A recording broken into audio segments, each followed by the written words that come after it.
बेगम तुम इफ्तारी कर लो और मेरे बगैर इफ्तारी करने की अब आदत डाल लो।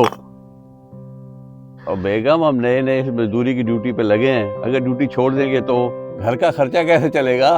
हम आज नहीं आ पाएंगे, आप इफ्तारी कर लो। क्या मेरे बगैर इफ्तारी नहीं करोगी? अरे बेगम तुम क्यों नहीं समझती, मैं यहाँ नया नया ड्यूटी पे लगा हूँ, अगर यहाँ से नौकरी छूट गई और खाने के लाले पड़ जाएंगे हमारे को। और समझ मेरी बात को। सलाम साहब। रमजान स्टार्ट हो गया क्या? जी साहब। रमजान स्टार्ट हो गया, इसका मतलब ये तो नहीं आप मोबाइल पे लगे रहेंगे। अगर आपको रमजान ही मनाना है तो एक काम करना, घर जाके बैठ जाइए, जब रमजान खत्म हो जाएगा तो आ जाना अपनी ड्यूटी करने। साहब मुझसे गलती होगी साहब, मैं फोन में बात नहीं करूंगा। गलती तो होगी आपसे और दूसरा मौका मिलेगा भी नहीं। अभी मैं वर्कर भेजता हूँ, उसके साथ मेरे ऑफिस में आ जाना। साहब मुझसे गलती होगी साहब, बात सुने साहब। जो नए बाबा जी कॉलोनी में रखे ना, उन्हें बुला कर लेके आओ मेरे ऑफिस में। सर खैरियत है? आप इतने गुस्से में हैं और क्या कर दिया बाबा जी ने? बाबा जी फोन पे बात कर रहे थे और वो भी ऑन ड्यूटी। जाओ उन्हें बुला कर लेके आओ। सर बाबा जी ऐसे करते तो नहीं है, उन्हें कोई मजबूरी होगी। कोई इमरजेंसी नहीं थी, रमजान की बातें कर रहा था कि रमजान में रोजे की इफ्तारी कैसे करूंगा। उसे इतनी फिक्र है तो घर जाके बैठ के कर ले। जाओ। ओ बुढ़े, तुझे पता नहीं इस कंपनी के कुछ रूल्स और रेगुलेशन होते हैं और उनको फॉलो करना होता है, और तूने सारे रूल तोड़ दिए। इस कंपनी का रूल है कि कोई काम के वक्त फोन पे बात नहीं कर सकता। तू इधर कोई स्पेशल है क्या? नहीं सुपरवाइजर साहब जी, मैंने साहब से कहा है ना, मुझसे गलती होगी, मुझे माफ कर दे। अल्लाह मैं फोन उठाने की सोचूंगा भी नहीं। चुप कर, अब तो तेरी नौकरी गई, चल आ जा ऑफिस। अच्छा आया। और तूने सुन लिया, अब सुन लिया। अल्लाह हौल वला कुव्वत। तुझे कितनी बारी मना किया कि ड्यूटी के दौरान मुझसे कॉल पे बात मत किया कर और कॉल ना किया कर, और नहीं कर ली मुझे इफ्तारी। अब गई ना मेरी नौकरी, अब खा लेना और मैं देखूंगा कहाँ से खाओगे तुम। गई हमारी नौकरी। आपने फोन पे बात करते सुन लिया था।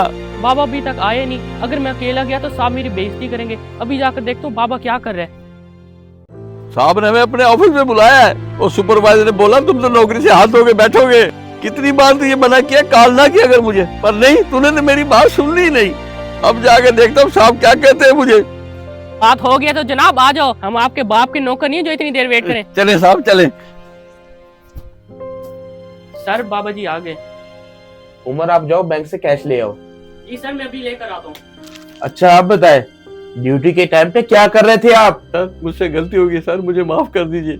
इस कंपनी में आप काम करते हैं, आपको काम करने के पैसे मिलते हैं या घर में बात करने के पैसे मिलते हैं? साहब मुझे पैसे ड्यूटी करने के मिलते हैं, लेकिन मैं क्या करूं, मैंने अपने बच्चे को और बेगम को कई बार मना किया, जब मैं ड्यूटी कर रहा हूं तो फोन मत किया करो, पर बच्चे छोटे हैं ना साहब, और बेगम नहीं मानती साहब। मुझसे गलती होगी साहब, मुझे माफ कर दे। क्या बात कर रहे थे आप अपने घर वालों से? नहीं सर, ऐसा कुछ भी नहीं है। जो मैं आपसे बात पूछ रहा हूँ उसका सही से जवाब दो मुझे। आप अपने घर वालों के साथ क्या बात कर रहे थे? वो क्या है ना साहब, हमारे मुसलमानों के रोजे शुरू हो गए हैं साहब। बेगम फोन करके कह रही थी कि आके इफ्तारी कर लो, सब घर में आपका इंतजार कर रहे हैं। और साहब मैंने मना कर दिया कि मैं नहीं आ सकता, तुम लोग कर लो, मेरी कोई बात नहीं, मैं यहीं पानी से रोजा खोल लूंगा। और तू यहाँ बैठा हुआ मोबाइल का कवर लेने के लिए? ये तो अच्छा हुआ, मैं बैंक जा रहा था पैसे निकलवाने के लिए और मैंने तुझे देख लिया। तो खैर है, इतने गुस्से में क्यों है?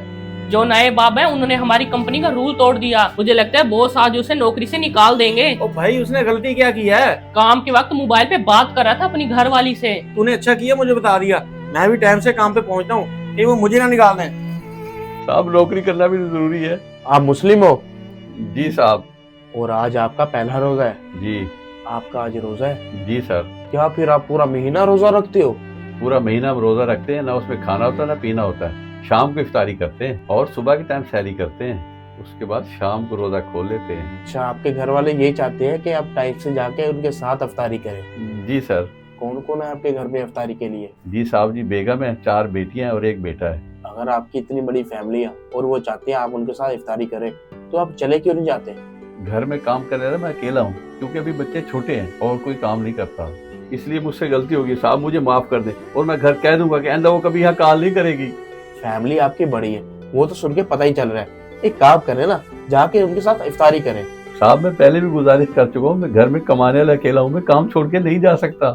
साहब मेरी नौकरी छूट गई तो घर का खर्चा कैसे चलेगा, मैं अपने छोटे छोटे बच्चे कैसे पालूंगा? मैं नहीं जा सकता सर, मैंने इसलिए घर वालों को मना कर दिया, मैं नहीं आऊंगा, तुम इफ्तारी कर लो।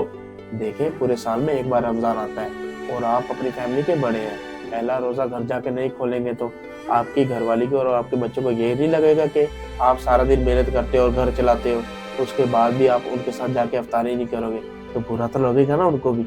मैं मानता हूँ कि आप मुस्लिम हैं और मैं हिंदू हूँ और आप मेरे पास काम करते हो, बट मैंने आज तक इन चीज़ों का कभी फर्क नहीं रखा, क्योंकि मजहब से बड़ी चीज़ है इंसानियत। हम लोगों में इंसानियत होगी तो हम एक दूसरे की मजबूरी समझेंगे। और वैसे भी मेरे काफ़ी दोस्त मुस्लिम हैं जो हर साल दिवाली में मेरे घर मिठाइयाँ लेके आते हैं। अगर वो मेरे लिए इतना कर सकते हैं तो मैं आपके लिए इतना नहीं कर सकता। आज रोल्स को हटा देते हैं। आज के बाद आप इफ्तारी से पहले अपने घर जाएंगे और इफ्तारी घर करेंगे। अगर इफ्तारी के बाद आप नहीं फ्री होते तो कोई मसला नहीं, आप घर टाइम गुजारिए। पूरा महीना यही रूटीन रहेगी आपकी। साहब आपका बहुत बहुत शुक्रिया। मैं तो डर ही गया था कि आज मेरी नौकरी गई। घर में कमाने वाला मैं अकेला हूँ ना, इसलिए मैं डर गया था। अल्लाह ताला आपको लंबी उम्र दराज करे। बहुत शुक्रिया साहब जी आपका। ये फ़र्क हम लोगों ने ही रखा है।